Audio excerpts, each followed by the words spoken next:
kwa sababu sasa hivi kuna huu mfumo kuna utapeli mimi nasema wa kijinga. Mtu anatuma message anasema nitumie kwenye namba hii, ndio maarufu sana. Mimi mwenyewe napokea message nyingi sana, nitumie kwenye namba hii, tumie kwenye namba hii, sawa.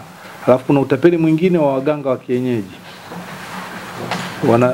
Sasa sijui, mtu anasema huyu wasiliana na mganga, huyu ananitumia message ambayo mimi siitaki.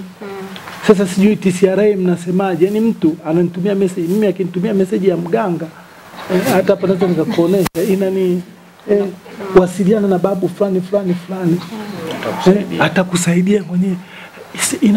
Inaweza kanibadilisha siku yangu hapo, nikawa kama mkosi, kama kwa nini mimi mganga nitafuta. Kwa hiyo sijui TCRA mnafanyaje watu kama hao, kwa sababu imekuwa ni maarufu sana. Yaani matangazo ambayo mimi siyataki, kwa nini aniletee? Ananilazimisha. Kwa hiyo nadhani watu kama hao kuna namna ya kuwashughulikia. Sababu unaweza kumtumia baba mchungaji, anatumiwa tangazo la kwenda kwa mganga, alafu likabaki likaleta utata kwenye simu yake kama message. Akaja mtu mwingine akaona ile kwamba mchungaji naye anawasiliana na mganga kienyeji, likamtoa kwenye nani yake.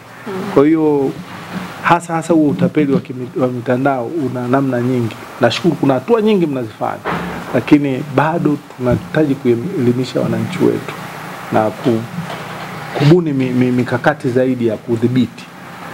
Asante.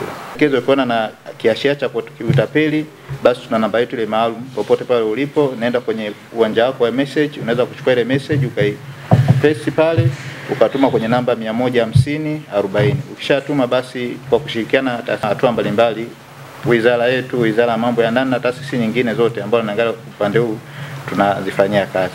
Kwa hiyo tunakoelekea sasa, tutakuja kuwaweka pia wazi kama wahalifu wa mitandaoni ili kukomesha hili swala. Na tutafanya hivyo kwa kufuata sheria, taratibu zote, kwa sababu jeshi la polisi kwa maana ya wizara ya mambo ya ndani na sisi wizara ya mawasiliano na teknolojia ya habari tumeamua kushirikiana kwa dhati kuondosha hili wimbi lote la hawa wahalifu wa mitandaoni. Walikuwa wengi, lakini sisi wote ni mashahidi. Mimi mwenyewe nilikuwa napata hizo SMS, bila sasa hivi zimepungua. Lakini sasa hivi unakuta sio tu ya kwenda kwa mganga. Mimi mwenyewe hapo nilituma message sasa hivi ndio haijaisha, kwamba yale maombi uliyoyaomba sasa ndio niko hapa, eti piga simu nikuombee. Lakini ukipiga tu hapo simu, mwisho wa siku utaambiwa iwe namba tuma na sadaka. Kwa hiyo ni watu tu wanatafuta shortcut za maisha. Kwa hiyo Mheshimiwa Mkuu wa Wilaya, kwa kweli sisi kama wizara tumedhamiria kuona kwamba tutalisaidia jeshi la polisi kwa kutoa taarifa sahihi kutoka TCRA, alafu kuona kwamba